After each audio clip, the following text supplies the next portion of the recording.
बलियापंडा स्थित जगन्नाथ धाम hotel association प्रथम बैठक पुरी संकृष्ण मंदिर प्रांगण में अनुष्ठित करा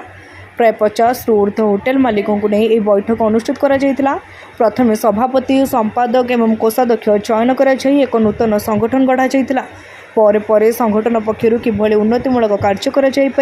सरकार जरिए किपरि पुरी रे होटेल गुड़ी को शिल्प भाव में ग्रहण कर पुरी को प्रतिदिन आसुवा लक्ष लक्ष पर्यटकों रही होटेल निहाती आवश्यक से सरकार को दृष्टिगोचर कर होटेल सुरक्षा उपर आलोचना कर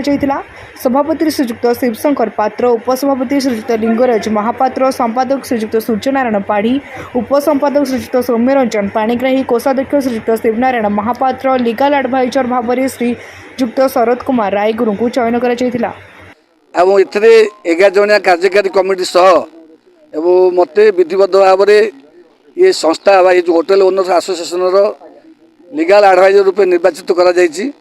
देखिए ये होटेल ओनर्स एसोसिएशन मूल काम हम पुरी सहर में जिते गुड़ी होटेल रही होटेल गुड़ी को शिल्पर मान्यता देवाई अंतपक्षे सरकार पाखे दाबी एवं विशेषकर जो होटेल गुड़िक रही जो अंचल जमी तार मूल समस्या अच्छी जमी समस्या समाधान करने आम दाबी करूँ सरकार पाखे होटेल ओनर एसोसिएशन एवं विशेषकर जो होटेल गुड़ को आसवाई जो पर्यटन शिल्प को अभिवृद्धि करने जहाँ पुरीर आवश्यकता रही विधिबद्ध भाव एठी जो होटेल गुड़िक रही किभली भाव में अंतपक्षे लोक मानू सुजोग दब लोक मानू रेसिडेन्स जोगेब लक्ष लक्ष लोके सब समय आसुँच आहरी होटेल आवश्यकता रही कहीं जिते गुड़े लोक आसुँच से तुलन में पुरी में रही जगह ना घर ना तेणु होटेल अंतर आहरी अधिक किंतु अधिक बढ़ ये जो जगन्नाथ धाम होटेल ओनर्स एसोसिएशन आपको आहरी व्यापक करने पुरी सहर जिते गुड़े होटेल गुड़िक रही पंजीकृत बा अणपंजीकृत ता सहित होमस्टे ये समस्त को लेकिन सी होटेल मान्यता पाइबा दरकार ये समस्त को लेकिन अंतपक्षे जदि करा